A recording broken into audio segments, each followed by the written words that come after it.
कि lemon water जो है वो ज़्यादा पिया जाए तो ये फिर आपको बचा लेता है, ठीक है। अब कितना लेमन वाटर पिए फिर? अच्छा, ये कोई ऐसा फिक्स एस्टिमेट नहीं है, लेकिन आप अगर एक से दो ग्लास जो है शिकंजवी के कह लें, लेमनेड कह लें, आप पर डे यूज़ कर रहे हैं तो वो आपके chances of recurrence of stones जो है वो कम कर देता है। बहरहाल आप तमाम तर एहतियात भी कर लें। मगर ये करता क्या है जाके बॉडी के अंदर? अच्छा, इसमें सिट्रिक एसिड होता है। मैंने जैसे आपको बताया ना, हम लोग खुद भी कुछ मेडिसिन में हम देते हैं, पोटाशियम सिट्रेट उसे कहते हैं। ये बेसिकली 2 से 3 चीज़ें करता है। एक तो ये है कि ये पीएच जो यूरिन का है उसको एल्कलाइन कर देता है, यानी तेजाबियत आपके पेशाब में कम कर देता है। तो कुछ पथरियाँ जो हैं वो इस एल्कलाइन कंडीशन की वजह से वो डिज़ोल्व भी हो सकती हैं, जिसमें मोस्ट प्रोमिनेंट जो है वो यूरिक एसिड है। उसके अलावा मगर लेमन तो खुद एक एसिड होता है ना, फिर ये एल्कलाइन कैसे करता है? लेकिन वो पोटाशियम सिट्रेट जो है, मैं उसकी बात कर रहा हूँ, ये एल्कलाइनाइज कर देता है। अच्छा। उसमें जो लेमन में है वो सिट्रेट है। जो सिट्रेट इटसेल्फ है, वो सिट्रेट जो है उसमें एक खसूसियत है कि वो क्रिस्टल्स को एग्रीगेट होकर स्टोन फॉर्म नहीं करने देता। आपके पेशाब में भी अगर हम मेटाबॉलिक वर्कअप कहते हैं, वो हम स्टोन पेशेंट्स का करवाते हैं, अगर उसमें हाइपोसिट्रेट यूरिया हो यानी सिट्रेट की तादाद कम हो तो ऐसे पेशेंट्स में भी हम सिट्रेट खुद देते हैं। तो लेमन साइडर विनेगर भी काम करता है?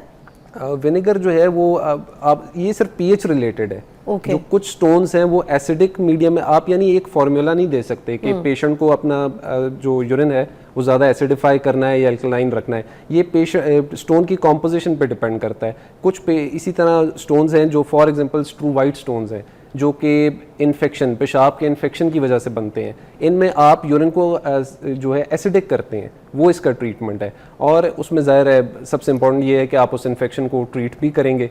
तो इन्फेक्शन ज़्यादातर ज़ाहिर है फीमेल्स में कॉमन है मेल्स के मुकाबले में।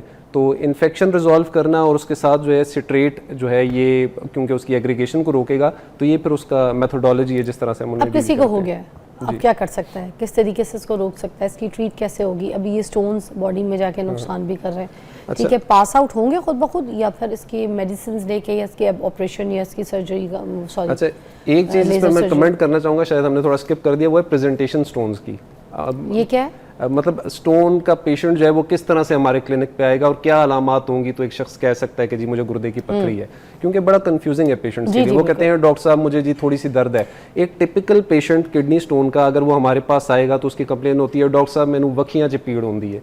अब ये कौन सा रीजन है? जो आपकी पसलियां हैं वहां से लेकर जो आपका हिप बोन है, इसके दरमियान का एरिया जो है लेटरल साइड पर एब्डोमेन के, इसको हम फ्लैंक्स कहते हैं। यहाँ पर मोस्ट कॉमनली जो है आपको कमर में भी फील होती है? जी बिल्कुल, ये बैक साइड पर भी आपका है ना, इस पूरे रीजन में यहाँ पर फील होती है किडनी की पेन जो है। अब ये अगर थोड़ा मूव करके यूरेटर में या गुर्दे की नाली की तरफ आ जाए तो ये रेडिएट करना शुरू कर देती है लोअर एब्डोमेन की तरफ। तो ये एक कॉमन साइट है जहाँ पर पेन हो सकती है। उसके अलावा मगर सिर्फ कमर का दर्द ये जज कैसे करेगा बंदा? तो ये भी सोच सकता है ना कि मुझे कमर का दर्द हो रहा है उसको फिर उसको अच्छा सवाल है आपका। इसको हम फिर कोरिलेट करते हैं, इसको हम डिफरेंशिएट कैसे करते हैं? आप उससे सवाल करेंगे कि क्या ये पेन जो है वो मूवमेंट के साथ एसोसिएटेड है? आप उठें बैठें लेटें तो तब होती है, या स्टिल बैठे रहें तो 24 घंटे होती रहती है? जो टिपिकल पेन है जो मूवमेंट के साथ एसोसिएटेड होती है वो उसे हम मस्कुलोस्केलेटल पेन कहते हैं अमूमन, ठीक है। जो ये पेन है गुर्दे की या गुर्दे की नाली की, इसका एक आप हॉलमार्क फीचर कह लें या एक टिपिकल इसका जो साइन होता है, पेशेंट कहेगा डॉक्टर साहब जब मैं फ्लूइड की इंटेक करता हूँ, खाता पीता हूँ तो एकदम शदीद दर्द हो जाती है और वो पेन बढ़ जाती है। अपनी टर्म्स में हम इसको डिटेल क्राइसिस भी कहते हैं। उसका रीज़न ये है कि अगर आगे ऑब्स्ट्रक्शन है, पेशाब की नाली में रुकावट है, आप वाटर इनटेक बढ़ा देंगे, एकदम से पेशाब की प्रोडक्शन बढ़ जाएगी, आगे तो रुकावट है, तो जो बैक प्रेशर होगा उसकी वजह से कैप्सूल जो है किडनी का उसकी स्ट्रेचिंग होती है, जिसकी वजह से शदीद पेन होती है पेशेंट को। उसके अलावा अगर एसोसिएटेड कुछ यूरिनरी सिम्टम्स हैं, फॉर एग्जांपल वो कहता है डॉक्टर साहब मुझे पेशाब की जब हाजत हो तो मुझे भागना पड़ता है वॉशरूम, मुझसे कंट्रोल नहीं हो पाता, मुझे फ्रीक्वेंसी है, मुझे बार बार जाना पड़ता है वॉशरूम, या कुछ केसेस में रुकावट की अलामात भी हो सकती हैं। तो ये सब देखते हुए हम इस चीज़ को पिन पॉइंट करते हैं कि ये एसोसिएटेड है किडनी के साथ। तो फिर उसका फर्दर वर्कअप करवाया जाता है, जिसमें सबसे पहली इन्वेस्टिगेशन यूजुअली जो है वो अल्ट्रासाउंड होती है। अच्छा, अब मुझे आप बताइएगा यही वाला कि जैसे अब ये पास आउट हो जाएंगे खुद ब खुद, या फिर इसकी ट्रीट ऑपरेशन चीज़ें मेडिकेशन सब ज़रूरी है? अच्छा, कुछ हमारे पेशेंट्स आते हैं वो इस हिस्ट्री के साथ, वो कहते हैं डॉक्टर साहब हमारे एक रिलेटिव हकीम साहब के पास गए तो उन्होंने कुछ दवाइयाँ दी तो उससे स्टोन जो है वो पास आउट हो गया। तो अब इसमें होम्योपैथिक का वाकई बड़ा सुनने में आता है। हाँ, ये बहुत ज़्यादा, और है भी ऐसा नहीं है कि उसको आप ज़ाहिर टोटली नलिफाई नहीं कर सकते। तो उसमें होता ये है कि कुछ पत्थरियाँ बेस्ड ऑन कॉम्पोजिशन, जैसे कि यूरिक एसिड स्टोन मैंने आपसे कहा, उसमें आप सिर्फ यूरिन को अल्कलिनाइज भी कर दें, उसका पीएच भी बढ़ा दें, तो वो डिसॉल्व हो जाती है। अच्छा। हाँ, अब वही पथरी अगर उसकी कॉम्पोजिशन डिफरेंट होगी तो उसमें आप जो है साल भी आप जो है वो मेडिसिन लेते रहे तो वो शायद पथरी को डिसॉल्व ना कर पाए। अच्छा, तो एक तो चीज़ ये है। दूसरा ये है साइज ऑफ द स्टोन और लोकेशन ऑफ द स्टोन, ये बहुत इंपॉर्टेंट है जिसको अक्सर पेशेंट समझते नहीं है। अगर गुर्दे की पथरी की बात करें तो उसमें अगर 2 सेंटीमीटर से कम है पथरी तो उसमें हमारे पास डिफरेंट ऑप्शंस होती हैं, जिसमें आपने सुना होगा लोग कहते हैं जी शुआएं लगवाई हमने गुर्दे को तो उससे पथरी, जिसको हम extra corporeal shock wave lithotripsy कहते हैं। इसमें साउंड वेव्स होती हैं, जैसे एक्सरे होता है, साउंड वेव्स हैं ये। जैसे एक्सरे के लिए आप एक कंसोल होता है उस पर आप लेटते हैं, उसी तरह से इसका भी सिस्टम होता है। इसमें ये आप बिल्कुल लेटते हैं, इसमें कोई इंटरवेंशन नहीं है, वो सिर्फ शॉक वेव्स के जरिए आपके स्टोन को लोकलाइज करके एक्सरे पे फ्लोरोस्कोप पे उसको फिर हिट करते हैं साउंड वेव्स के साथ, और वो पथरियाँ टूटती हैं। उसमें माइनर सी ज़रा इरिटेशन होती है, थोड़ा बहुत खून आ सकता है, अदरवाइज़ ये कोई इतना इन्वेसिव प्रोसीजर नहीं है। लेकिन अगेन इसकी कुछ इंडिकेशंस है कि ये सॉफ्ट स्टोन्स में ये इफेक्टिव है। अगर बहुत हार्ड स्टोन है जो कि सिटी स्कैन पे वाजे हो जाता है तो उनमें आप ये एडवाइज़ नहीं कर सकते। इसी तरह से जो आजकल बहुत आप कह लें कॉमन तो नहीं है लेकिन पाकिस्तान में मौजूद है फैसिलिटी, वो है PCNL, परकुटेनियस नेफ्रोलिथोटमी। इसमें हम क्या करते हैं कि जिल्द से 1 से 2 सेंटीमीटर का सुराख बनाते हैं, जिससे कैमरा डालते हैं और गुर्दे के अंदर तमाम जो पथरी है what ever the size, usually 2 centimetre से ज़्यादा पथरी हो तो उसके लिए किया जाता है, उसको हम टोटली फ्रेगमेंट करके बाहर निकाल लेते हैं।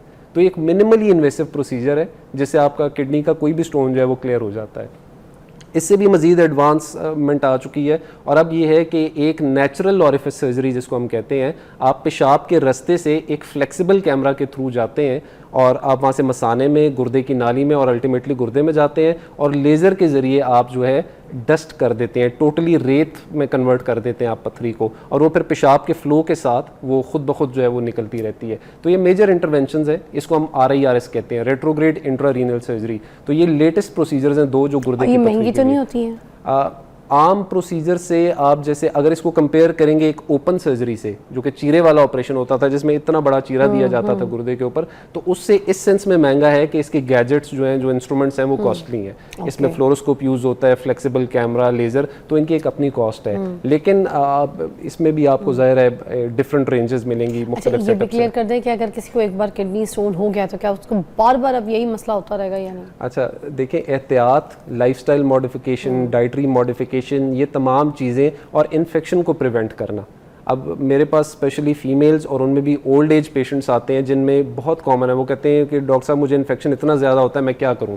तो मैं कुछ अमूमी हिदायत उनमें जो देता हूं जो कि काफ़ी इफ़ेक्टिव हैं, वो ये है, आपने देखा होगा कि चश्मे का पानी हो तो हम कहते हैं साफ़ पानी है क्योंकि वो कॉन्टीन्यूसली बह रहा होता है। इसी तरह किसी तालाब का पानी हो तो हम कहते हैं स्टेगनेंट वाटर है, ये गंदा है, ये खड़ा हुआ है एक जगह। तो आपने ट्रांजिट टाइम जो यूरिन का आपके ब्लैडर में है, मसाने में, उसको कम करना है, यानी एडिक्वेट हाइड्रेशन रखें और टाइमली जाकर पेशाब करें, उसको रोक के ना रखें अनड्यू।